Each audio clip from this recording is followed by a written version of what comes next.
Hey everyone, happy Monday. I have a question today for Ask Amy from Zoe. It's a little bit long, but it's worth it. So I'm going to kind of glean the nuggets out of Zoe's question and speak to it. And I think it's an amazing question. I think a lot of people probably have. So Zoe says she's having some issues with her mother. So she says, most recently I was cooking lunch with my mother at our house. She told me a guest was coming and she hadn't seen this man for years and I'd never met him. I was annoyed at the news because we don't know this man, nor do we know if he'll adhere to COVID safety protocols. I have a respiratory condition that puts me at risk for complications if I contract COVID. I asked her if she could at least tell him, to abide by those rules upon entering our house, and she ignored me. I then asked her if she could tell me when he entered the home so I could remove myself. She again ignored me. About 5 minutes later, I saw my mom put on a mask and let the guest in. It happened so quickly, I didn't have the opportunity to put my own mask on. She also didn't tell me to put one on, nor did she tell me that the guest had arrived. She knows of my medical condition. So I had to run upstairs to another side of the house to avoid contact with the guest. I confronted my mom after he left and asked her why she didn't tell me that he was at our home, and she ignored me again. This is a pattern in my relationship with my mother. When I ask her questions that may be difficult for her to answer, she ignores me. I hold resentment toward my mother for this, and I'm in the process of moving out of the family home. How can I view this event through the new understanding? So far, I've been telling myself that my feelings of betrayal and anger is thought, and therefore untrue. However, that feels like positive thinking because the wrongs my mom committed were facts and not things my mind cooked up. The fact is, I could have gotten sick from that encounter had I not literally run away. The fact is, my mom didn't warn me. The fact is, my mom had the wherewithal to put on a mask herself before letting the guest in. How can I view this event through the new understanding? Is everything I think about my mom's actions here thought?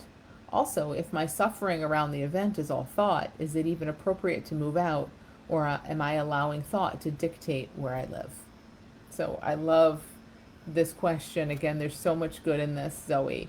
A couple things I just want to pull out. So the bit about, so you say, so far I've been telling myself that my feelings of betrayal and anger is thought and therefore untrue. However, that feels like positive thinking because the wrongs my mom committed were facts and not things my mind cooked up. So let's start there. When we're trying to see things a new way, it feels exactly like you described, right? So we're trying to have it is an exercise in positive thinking, like you said. We're trying to see it a certain way, or we have a bit of an agenda in there. We're trying to see, oh, it's just thought. Your feelings of anger and betrayal are just thought, and understandably that feels dismissive. Like that doesn't feel good, and it doesn't feel right, and it doesn't feel helpful, and it feels like you're pushing against, like you're going against the current, trying to see this in a particular way. When we're doing that, and we get caught up in that at times, we all do, that's great. The feelings that you're feeling of trying really hard to see it differently and not feel your anger and betrayal, or it's just thought, the feeling of that, the heaviness and the difficulty you're having with that is showing you that now there's more thought. Now your mind's coming in trying to see this a certain way. So what's the alternative? The alternative is seeing that, yes, you are having whatever thoughts and feelings around your mom, around this episode that you're having. They're all okay. They are all thought. Everything is. But that doesn't mean, see, when we say it's all thought, that's just the vehicle. That's just saying, hey, we humans across the board, no exceptions, experience life through our own thinking. It does not mean don't do anything about it. It does not mean, therefore, you shouldn't feel angry and betrayed. It does not mean, let me find a new way to think about it. It doesn't mean any of that.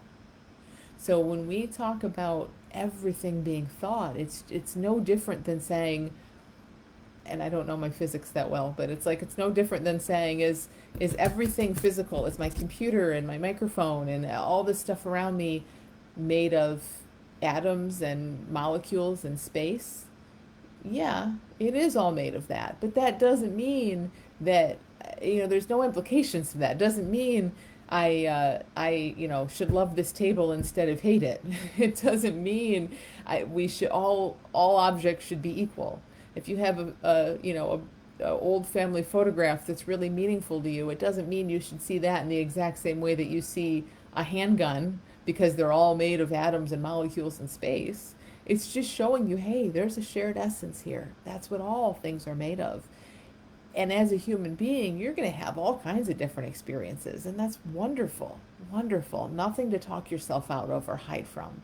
So, just like all objects are made of the same stuff, and it doesn't mean we feel the same toward them, all of our experience is made of thought. The betrayal, the anger, the resentment, the love, the joy, the happiness, all of it. It's all thought. And so it's all thought. That's just what it is. And you, Zoe, are a human being experiencing all kinds of stuff moving through. That stuff is always changing. It's helpful, it's informative. You don't need to try to change it. You don't need to try to make it go away or see it a different way. You aren't lived by that thought. You're lived by something deeper. So when you say you kind of feel like it's time to move out, just look at a little bit at where that's coming from. Is this your mind saying, oh, because she did this, I absolutely must move out? Or is it coming like life lives us? Is this life living you? Is this a hunch you have and something that feels good? And even as I say that, I don't want you or anyone listening to be in this situation where we're trying to discern where's it coming from? Is it my wisdom or my thinking? And like, we don't need to think about it all that much, but just look at how life lives us all the time. Everything is thought, and we pay attention to some of it a whole lot, and it's helpful to do that. When something's not working, we have a thought, hey, maybe I should move on. Maybe I should say something, as you have tried many times. When that doesn't work, maybe there's a next move to make. So instead of you trying to figure it all out from your own head, just see that life is living you. You can trust your own hunches. If it feels good to move out, move out. That's what feels right to you. It doesn't mean anything. It doesn't mean anything other than that's what feels right. You don't you don't have to try to see it differently or make anything happen. And that's what I think ultimately is so helpful. So when we can be in this place where it's like new thought and feeling arise through us all the time, and we do act on it, we do what makes sense. That's life. It's hugely helpful, and that's this example of life living us. So you don't have to get in your head and think your way through it all the time.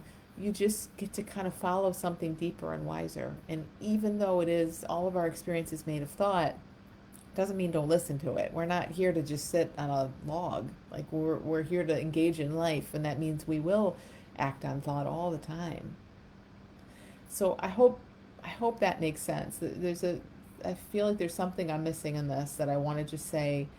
You say, so far I've been telling myself my feelings of betrayal and anger are thought, and therefore they're untrue. There's a piece in there I just want to speak to. So our experience of thought in each and every moment is our experience.